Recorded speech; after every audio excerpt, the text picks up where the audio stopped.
The topic is higher education at the 21st century, and we're fortunate again to have with us a sociologist from Tennessee State University, Dr. E. Kelly Sanford. And of course, Dr. Sanford, let me reintroduce this idea that we've talked about. And what I'd like for you to do during this final segment is sort of give us some directions in terms of making higher education accessible to people during the 21st century. What are some of the things that we have to do, and why is it necessary that we do these things? I guess we might. Okay. And that's a very important question for us to be able to deal with. I think a number of possibilities are there. One, I think we have to be very conscious as a nation, as different ethnic groups, even the dominant group, that the importance of higher education in the 21st century, and that we all need it because we are living in this telecommunications society in comparison to when we lived in a more rural type of society. So it's very important. Now there's a little twist to it. I feel, particularly for the African American community, we have to be very parent involved with preparing our students in elementary school, junior high school, and high school for that next level of entering into an institution of higher education. And that preparation has to be very student-parent oriented, to the point where the parent is playing the role as teacher and being very involved with that student, because grades are very important. Doing well on test scores for SAT, ACTs to go in is very important. And what we find is that there's this gap still, this last year, between European Americans and African Americans, so the question becomes why. And I think there's this legacy that has always been there. If I may just very quickly give a metaphor of a track meet. And if you have a relay going on, if you have someone running 3 laps and then let the other group start, and they are 3/4 of the way finished, and then at the end you are asking the question, well, why didn't you come in first place? And so this has been the legacy of the Holocaust of African enslavement for such a long period of time. And so with that familiarity, we now have to be very parent, teacher oriented towards students and get them ready with certain type of remedial types of education, using our institutions of the church and religion to help prepare students for this 21st century higher education. Any avenue possible. Now, we have to be very clear about some of the goals that are important. Coming out of high school, one must know, entering, that there's this goal of critical thinking, of listening, of writing, of reading, of being very sensitive to cultural diversity, some of the issues that you've already raised today, understanding numbers, understanding local, national, regional, and now global type of history is very important. When you think of Dr. Carter G. Woodson and his classic piece entitled The Miseducation of the Negro, was important at that time when he wrote it, and it's just as important today, that we must, within this African-American, say, parent-teacher relationship, understand that legacy that we knew in the past, and understand it, because our school system might give us a certain amount of information, but now it's going to be on us to learn both levels. That's what Dr. Du Bois talks about when he talks about the two-ness in his classic piece entitled The Soul of Black Folks.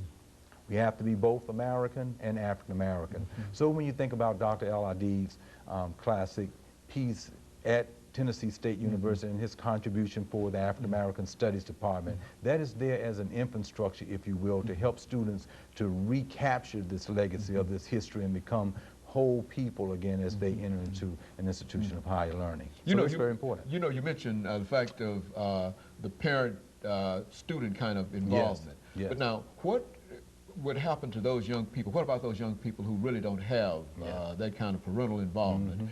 And in so many instances, what about the parents themselves who might not be as familiar with the kind of thing that you're talking about? I mean, what do we do in terms of trying to reach this particular group of young people? That's why I mentioned our churches. I think churches and programs like yours will hopefully better educate. What we are finding in the data is that regardless of social class, in many instances within the African American community, we still have this gap between African Americans and European Americans within these test scores. So while we have moved up economically, occupationally, and even educationally within our parents, we are still not taking that time that is needed with our children to place that emphasis on reading, that emphasis on spending time learning math. So it's this whole notion of that socialization process in learning that is needed there. And I would strongly recommend that we give some very strong thought to that. It's just important today as we are talking about it, as it will be at the end of the 21st century to do the same types of things.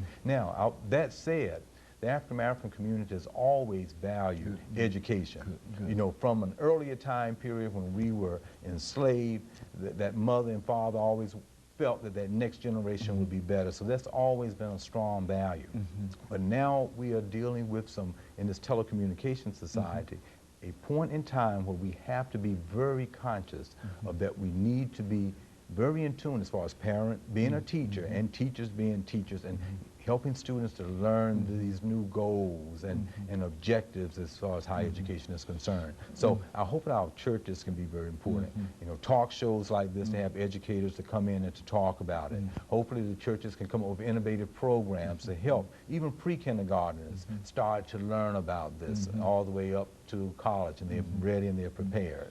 You know, one of the great controversies, I think, Doctor, as we've got about 4 minutes, and I certainly want to see if we can take advantage of your knowledge in reference to this, has been this whole issue of Washington on the one hand and Du Bois on the other hand, and this whole conflict in terms of which is the best form of education for African Americans, etc. Looking at education in the 21st century, what would you say to African American young people today about what their desires ought to be in terms of getting this higher education? Should they be involved in technology, or should they be involved in speak to it from that? Absolutely, and as we all may very well know about that great debate between Du Bois and Booker T. Washington. Booker T. Washington, of course, felt that we should go out and learn technical skills, you know, be involved in agriculture, learn some type of a skill. And Du Bois felt, on the other hand, that we should be intellectuals. We should free our minds, emancipate our minds from that enslavement process. And I think today in this 21st century, we were talking to them both. If they were sitting here with us,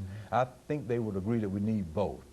That we need this higher education and emancipate our minds, thinking about Akbar's piece on the psychological aspect of enslavement. We need to free ourselves from that, as well as learn the technology. So Du Bois' piece on education speaks to that very phenomenon. In the speech that he gave, he talked about how we have to learn to be able to be intellectuals as well as learn this new technology. And so I think we at this crossroads now being able to do both because we are living in a very technical area. Things are changing as rapidly as we are talking, so we must learn that. But how do we learn it? It's through an institution of higher education. And that emancipates our mind to be able to be the innovators, not only the learning how to do it, but how to create it. And so I think that is very important. And a place like Tennessee State University and other historically African American universities, as well as majority universities, are there for this purpose. You know, let's have you make a statement to some of our young people who might be watching this show this morning but have no idea of going to a higher education, etc. What would you say over the next 2 minutes to encourage them to go to higher education and how very, very important it is that they receive a higher education degree?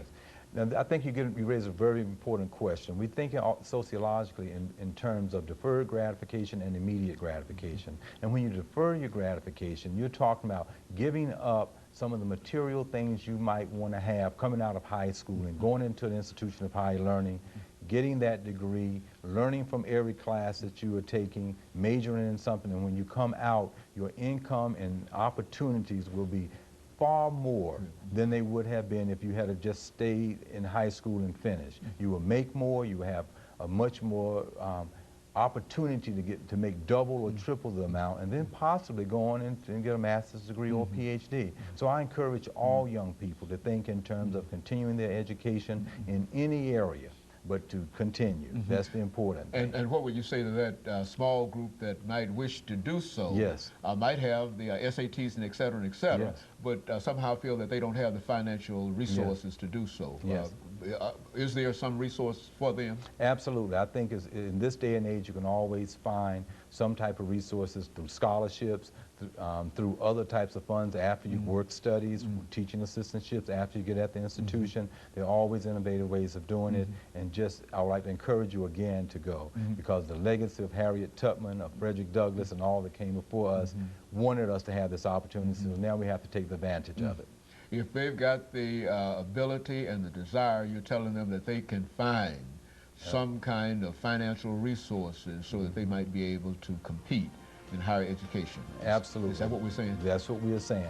And if you work hard on some of those suggestions that I gave you earlier, there will be scholarships there available for you. Very good. And of course, Dr. Sanford, let me thank you for giving us that excellent information about higher education at the 21st century. And let me encourage our audience to tune in again next week for another informative edition of Comments. Thank you and good morning.